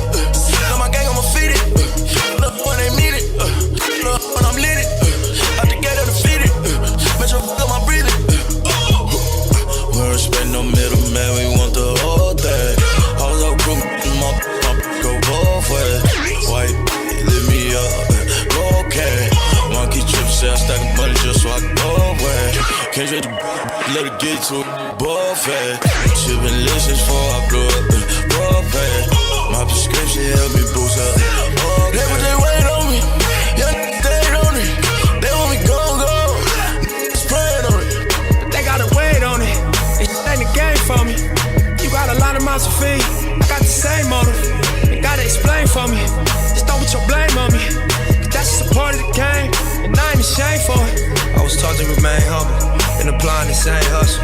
Taping foil on the wall in the kitchen while he making the cane bubble. Why I feel like the grave lovers. Why I feel like the pain numbers. Why I feel like we started off tight, but nowadays we ain't brothers.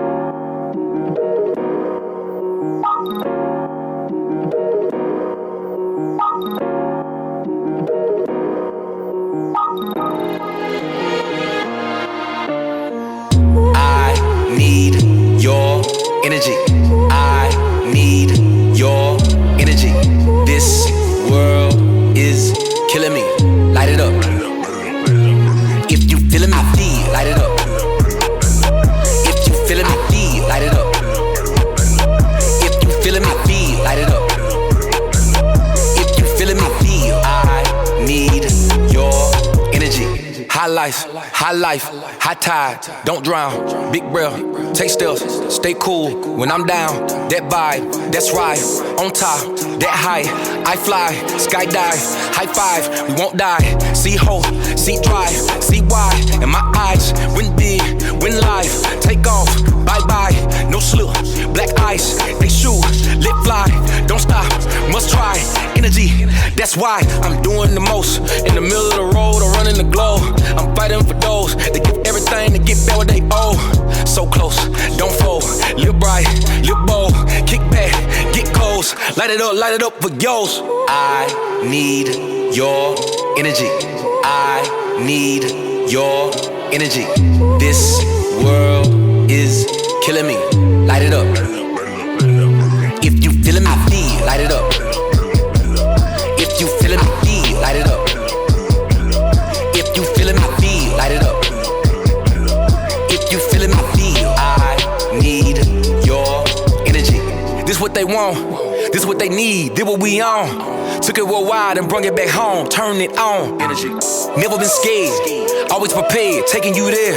You need to be here, hands in the air, yeah. Energy. Flossed up, fly like a salsa, live in the moment. Get it, own it. Live it, breathe it, zone it. No time to waste, no time to slow down when we out on the chase. Don't be pumping your brakes. When you coming from nothing, you do what it takes. Doesn't need gunshots, man. Still gotta stay focused. Ain't no sleep, stay woken. Gotta keep your eyes open. When all of my energy gone, don't leave me out on my own. Don't leave me all on my own. Light it up, light it up, light it up, light it up. I need your energy. I need your energy. This world is killing me. Light it up. If you feeling my feet, light it up. If you feeling my feet, light it up. If you feeling my feet, light it up. If you feeling my feet, I need your energy. You love me, especially different every time you keep me on my feet. Remember, ladies and gentlemen, you are tuned into The Alternative with Melvin Taylor, II. You can find us here every single Monday night. 11:55 p.m. is our start time on WHCR 90.3 FM New York, the voice of Harlem. Find us on our YouTube channel, TheAltWIthMel, hashtag TheAltWIthMel. You can also find us everywhere on social media at the same thing, or find me, Melvin Taylor, II, on all platforms. Now, one more thing. Don't forget, we are doing a partnership with DistroKid on the Alternative Roll Podcast. Go ahead to the Alternative Roll Podcast on iTunes or Spotify. Click in the description box to learn more about how, if you know an artist or an R&R artist and you want 30% off your first year DistroKid, find out by clicking on that link and you'll see what's good. Now, getting back to what we were talking about before.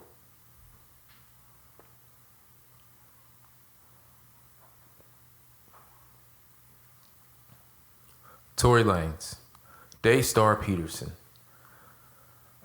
Coming off the back of this Breonna Taylor conversation that we just had, right? There was a Tory Lanez started trending because of him saying that he had an announcement for 12 p.m. Pacific Standard Time, and everybody was wondering what it was, if it was going to be an apology to Megan Thee Stallion for him allegedly shooting her in both her feet.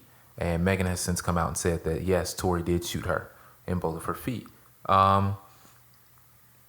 It was weird because Tory made this announcement literally maybe 16 or so hours after the Breonna Taylor decision had been made. And it fell off from the beginning because with you having not only disrespected but allegedly hurt a black woman, you're now, it felt like at the time, right? It felt like he was trying to capitalize off of the drama that surrounded what happened in the situation between him and Megan, on top of the fact that we just learned about how they did Breonna Taylor wrong, in my opinion, and now you're coming out saying, yo, I got an announcement for y'all to make so I can tell my side of the story and everything, right? So let's get into this. People questioned what it was that his announcement was going to be. Was it going to be an apology? Turns out it was not. It happened to be 17 songs that he released on SoundCloud for an album called Daystar. His response to the criticism he received because of it, and the criticisms were very valid, he shouldn't have been dropping that album at this point in time, was that his mother passed, that the day he dropped the album was the same day of his mother's birthday, and she also passed away on that day, right? The quote that came from a rep from his team officially said, Tory Lanez chose September 25th to release Daystar on the anniversary of the day his mother, Luelle Peterson, died, which was also her birthday. A portion of profits from the album will be donated to organizations supporting women, children, and victims of violence, as well as the Breonna Taylor Foundation. Now, no. Before I get into any of my points, we're going to keep going with it, right? So, on top of that, some news from Complex broke, right? The following day. The news from Complex came out that a source close to the situation, close to Megan and her team, said that Tory, when the entire situation was going on and Megan got out the car, reportedly told her to, quote, dance, be, dance. And when I say be, I mean that word that sounds like, you know, when you scratching because you have an itch, it sounds like that, right? Apparently he told her to dance, blank, dance before he shot her in the foot, allegedly. And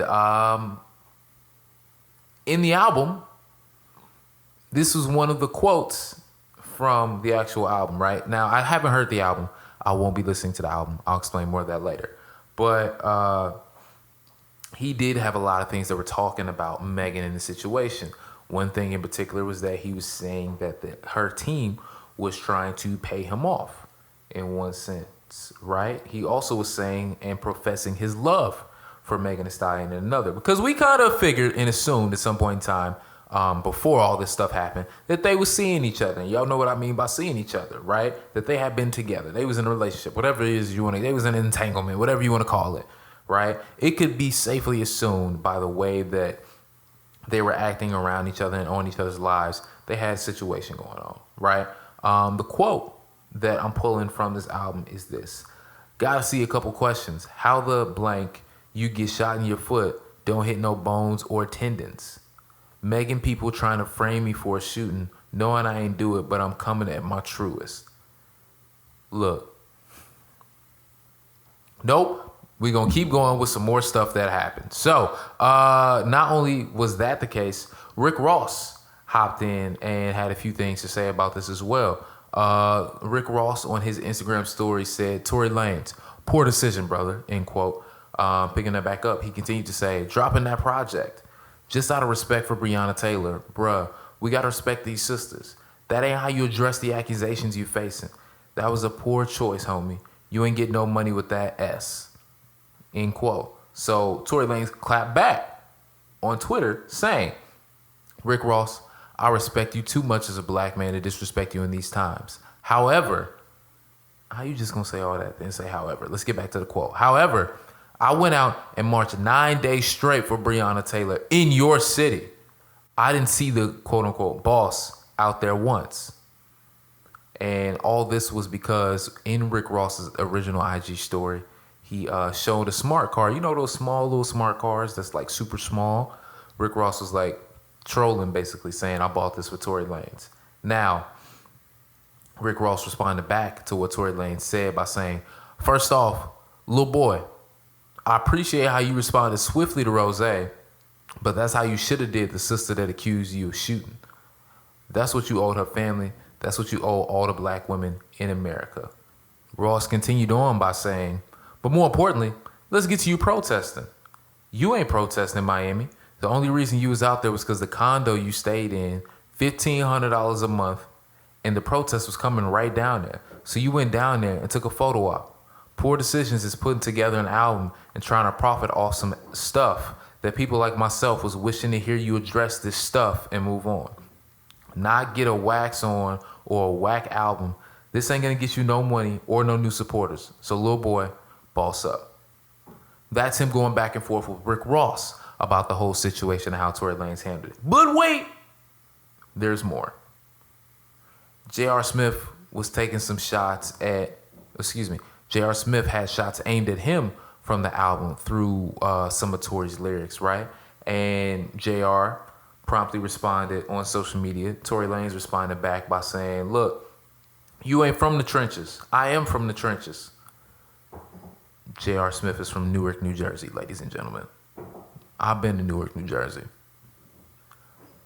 Yeah, I don't know if you can get more trencher. Is that how you... I don't know if you can get more from the trenches than Newark, New Jersey. I will put that out there definitively. Obviously there are places in America you can debate. And I have not been to the part of Canada in which Tory Lanez is from. But not sure if you want to really hold that up with where J.R. Smith is from. And we know J.R. Smith is about it. Now, moving forward. All this happened literally the day after we get the Breonna Taylor decision. Now we can get to my points. Point number one. How did you not think none of this through? You ain't think none of this through. None of it. Because you would have knew this was a bad idea. Terrible. Why you do this? Why you do this? Why you do this to yourself? Why you do this to your team?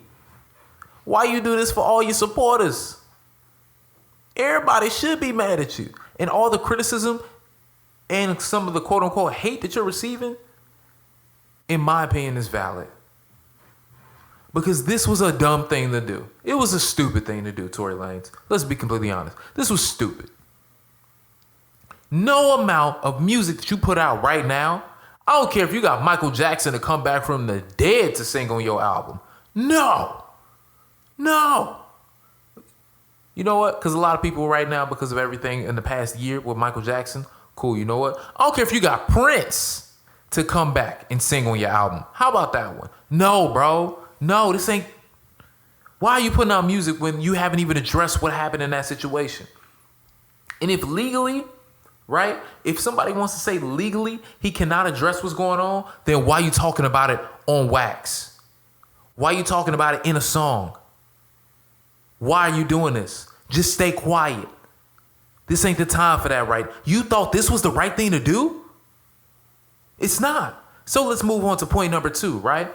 I was talking to, she's a director from Chicago, Santa Cole. Make sure that y'all follow her on Twitter, SANICOLE. Give her a quick shout out right now, right? We were having a conversation back and forth about just how dumb this was overall. And it literally boiled down to, why did your team, the people that surround you, allow you to do this? How did they allow you to do this? It could not be me. Let me put it that way. The same way in which Kanye is tripping, I would have had to tell Kanye off, and then, I'm not around Kanye no more. If I got to deal with the consequences of that decision because I built my life around him, then I got to deal with those consequences. But you never not going to call me real. Same thing with Tory Lanez in this situation. Bro, that ain't the move. Why are you doing that? No. Hey, man, I'm finna put out this album that's going to change the whole perspective. Tory, that's stupid. No, don't do it. Don't do it. I don't even like using the word stupid like that. It's just, you just got such a weight to it when you say it. When you like upset about something, like when you be like, that's stupid. Like, when you say, man, that's stupid. You still feel kind of like, oh, man. When you say, man, that's stupid, you kind of be like, yo, like, chill out. Why you coming at me like that, right? That second one, the last one I just did, is how I feel about this whole decision. And that's exactly what I would have told Tory right then and there. You haven't even addressed what's going on. Black women have been supremely underrated and are the most disrespected people on the planet. Word to Malcolm X, right? And with everything that we're seeing going on. And because in some instances, black men have not been there for them in the way in which they have been there for us, right? Now, you can further that along to say the world has not been there for black women the same way that black women have been there for the world. But right now we're being specific. Okay? Let's keep all that generalness in mind, but right now we're being very specific, okay? this is not the right time to put this out. No. Like you had one of the better years anybody could have had during this quarantine, and you went and blew it all by doing this. First of all, why do you even have a gun with you? Where's y'all security? Why security not there to... Why is all I got to ask. Just why? Right. When I say that he had one of the biggest years, right? Tory's music at that point in time, because I'm a Tory Lanez fan. I like his music a lot. I think lyrically, he's a very good rapper, right? I call him the rap gang Shang Tsung for anybody to play Mortal Kombat, because he can adopt anybody's style and do it just as good, if not better than them. Now, there are a couple tweet threads that have showed a little bit more than that with some lyrics that he's used that are very similar and eerily similar to what Drake has done, but that's a whole nother conversation. I like the fact that he can say, I can do almost anything on the track and make it sound good, right? He got some great hype music too. Very much enjoy listening to it when I'm like, oh, I'm about to go work out.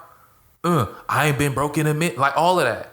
I like it a lot. I'm not going to listen to it anymore.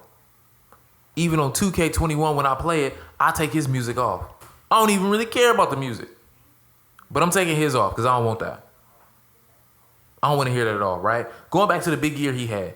Not only was he releasing music that was good, right? His fan base was growing. We going to quarantine. Quarantine radio. Quarantine the entire time, right? All of that stuff we got going on.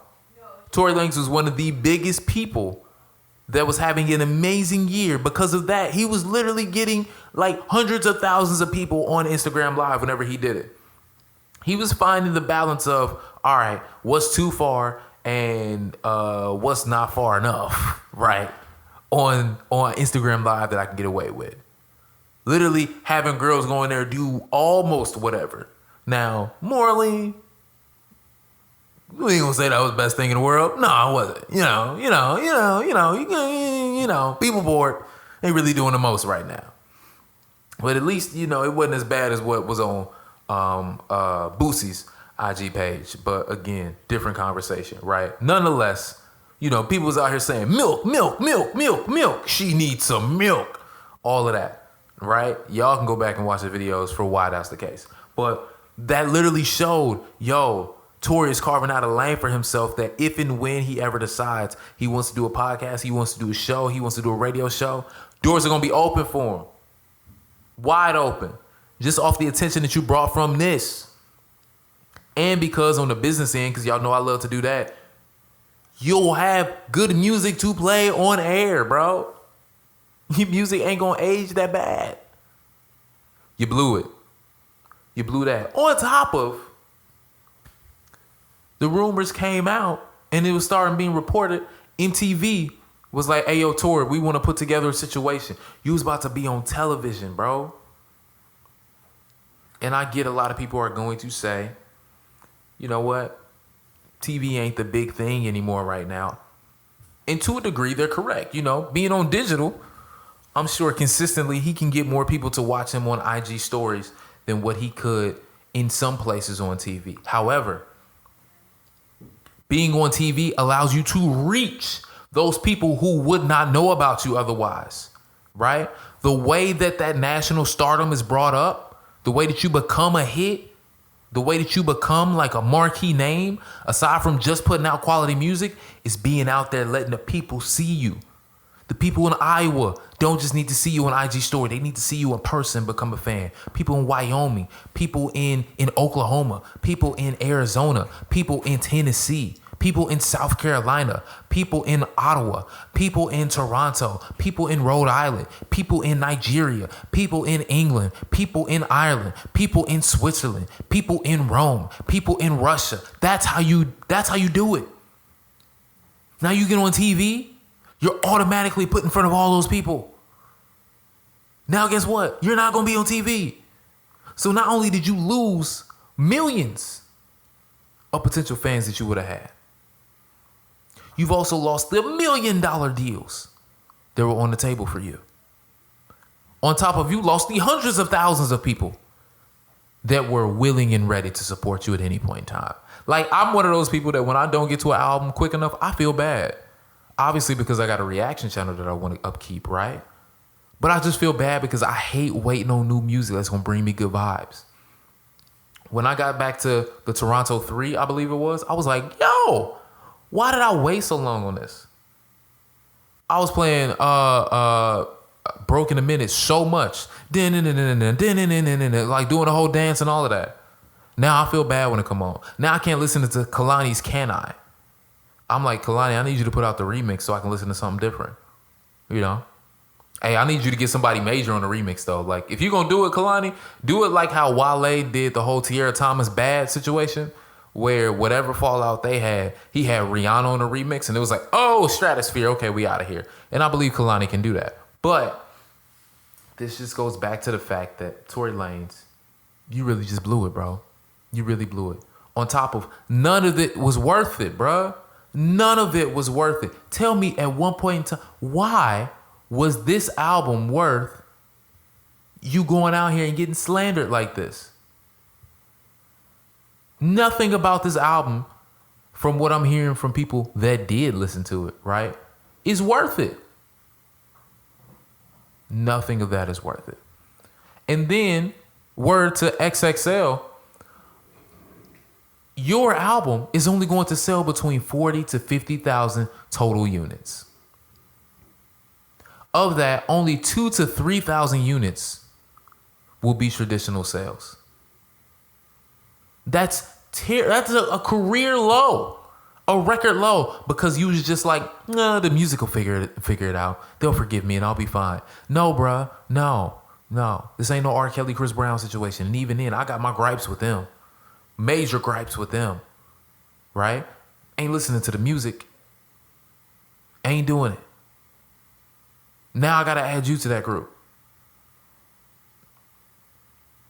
Because not only did you decide to just kind of forget about everything that you did in a way, and I can say that you did that by the release and how you did this, but in the music, you still didn't touch on it. What remorse have you shown for the situation? Am I there every day to know what he may have texted Megan Thee Stallion? No, I'm not. I'm only going by what I can see on a mass level. And what I see from this is a piss poor effort for you to get back in people's good graces. You even had the nerve to have your rep say a portion of the proceeds of my album will be going to women, children, people that have been affected by violence, and the Breonna Taylor Foundation. Excuse me, a portion of your proceeds? Why not all of them? Even if that is being harsh on him, it's not given the situation, and it's not given the comeback road he's going to have to even be close to where he was before. The least you could do is say, I ain't going to make no money off this project. People can go listen to my old stuff. Everything from this project will go to all the same foundations I was talking about before. Literally everything from that project. Because that's what my mama would have wanted me to do. That's what you should have done. You ain't do that. So in my opinion, you blew it on a mass level. So if nobody ever, let me not do that. Because there are people that are marching for R. Kelly out here, right? And that will swear by Chris Brown up and down. So I can't say that. There will be people that will continue to support you, right? Not me. I won't be doing that. I would not be supporting you continually. That train is stopped, it's derailed, it's off the tracks, it is done. But you could have avoided all of this by being smarter. It's unfortunate that you didn't, but it is what you did. It is what it is. And just got to say it like that. So, ladies and gentlemen, that right there, say it with your chest. We'll be right back with who was tailored this week, who stayed tailored this week, and who was untailored this week. Don't go nowhere. See Alternative.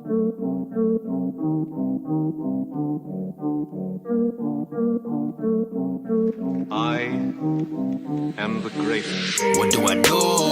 I feel like I don't wanna see you. I feel like I'm not in the mood. I feel like I got deja vu. Isolation, isolation, isolation. Yeah. I've been isolated, but having conversations. I feel like a doctor. I got a lot of patience. Patient with my time.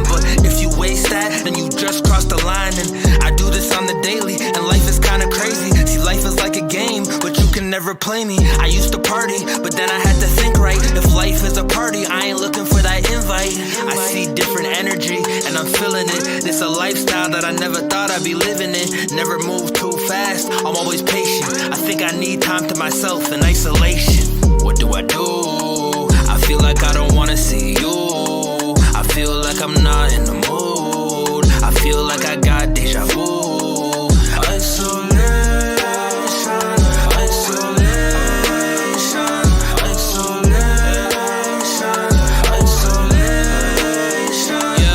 Yeah, you're like an open book that I've never read. You're at chapter 7, while I'm at chapter 10. Looking at your past life, flipping through these pages. Going through your life, going through these different phases. Isolation or selfish ambition, but I hope I can deal with the distance. And I know my mind got me tripping. I don't even know what I'm missing. I talk, but I don't ever listen. I used to be afraid of commitment, but now I know what I was thinking. Thinking I wasn't ready, thinking it wasn't time yet. When I'm alone is when I have the best mindset. Never move too fast, I'm always patient. I think I need time to myself in isolation. What do? I feel like I don't wanna see you. I feel like I'm not in the mood. I feel like I got deja vu. Isolation, isolation, isolation, isolation. All right. You are back right here on The Alternative with Melvin Taylor, II. Remember, you can find me everywhere on social media, Melvin Taylor, II. You can find the show. Please make sure to go ahead and follow us, subscribe to the YouTube channel, hashtag TheAltWIthMel, and to our IG page, TheAltWithMel, and find us on Mixcloud to hear the show in its totality, as well as on podcasts and Spotify too. You can just hear me talking the entire time. Now, again, please make sure to go listen to the Alternative Road podcast and click on that link to help your boy out with the sponsorship, because we sponsored out here, and I'm so glad that the podcast is sponsored. Shout out to the folks over at DistroKid, because that is amazing. And you're going to learn so much from the Support Black Colleges conversation that I was able to have with Corey and Justin. I would love it if you can let me know what it is that you learned, what it is that you took away, because I would like to see what more I can do on the podcast to help people learn more in general. We're going to slide over into who was tailored this week, who was untailored this week. We're going to start off with untailored, right? Tory Lanez, obviously, was untailored this week. Do I need to say anything more? Don't really think I do. If I do, then you clearly did not listen to the last segment. So we're going to leave that there. Second, who else was untailored this week? The Chargers, the Los Angeles Chargers team doctors. Why were they untailored? I'm going to tell you right now. Tyrod Taylor was their starting quarterback. Reason I say was is because last week when they were about to play the Kansas City Chiefs, Tyrod Taylor, who was playing through a broken rib that he suffered in the first week against Cincinnati Bengals, was supposed to get a cortisone shot, I believe. That shot will help you to manage the pain for the next couple hours so that way it won't feel as bad. Now, later on that night, it's going to hurt like a mother. Right now, it ain't going to hurt that bad. You can get through the game. The doctor, when given said shot, pierced Tyrod Taylor's lung. Pierced Tyrod Taylor's lung. Pierced Tyrod Taylor's lung. I'm going to refer to Tyrod Taylor as my cousin from here on out because we both are named Taylor. Hey, cuz. Bruh, please make sure that the team is called the Los Angeles Taylors by the time you're done. And let me come out there and do a couple shows. Because the lawsuit would be swift and quick on my end of things. You punctured my lung, my boy. You the team doctor.